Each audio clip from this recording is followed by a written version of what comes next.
Ավետարան ըստ Հովհաննու գլուխ 20-րդ Եվ կիրակի օրը Մարիամ Մագդաղենացին առավոտյան արշալույսին գերեզման է գալիս և տեսնում է, որ քարը գերեզմանի դռնից վերցված է։ Ապա վազում է և գալիս Սիմոն Պետրոսի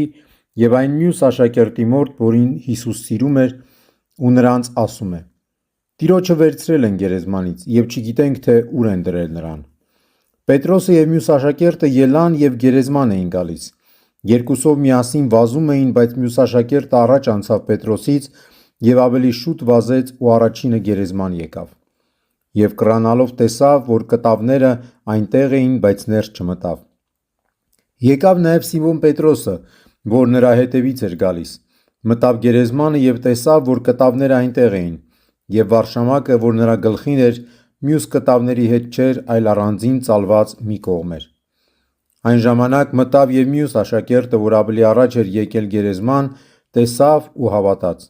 քանի որ դեռ չէին հասկացել գրվածքը, թե մեռելներից պետք է հարություն առնի։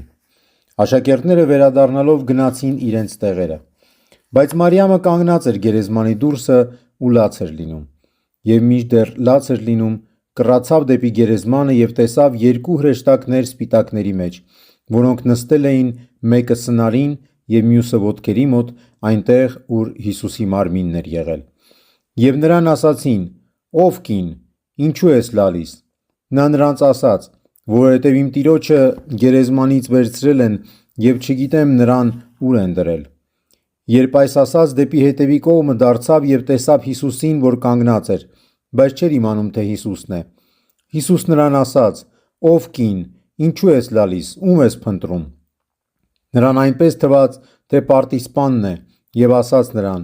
«Տեր, եթե դու ես նրան վերցրել, ասա ինձ, ուր ես դրել նրան, որպեսզի ես նրան վերցնեմ»։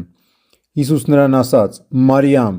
Եվ նա դարձավ ու եբրայերեն նրան ասաց. «Ռաբունի», որ թարգմանում է վարդապետ։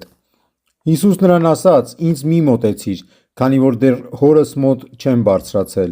Ուրեմն գնա դու իմ եղբայրների մոտ և նրանց ասա, որ ես բարձրանում եմ դեպի իմ Հայրը ու ձեր Հայրը, դեպի իմ Աստվածը և ձեր Աստվածը»։ Մարիամ Մագդաղենացին եկավ ու աշակերտներին պատմեց, թե ինքը Տիրոջը տեսել է և նա իրեն այս բաներն է ասել։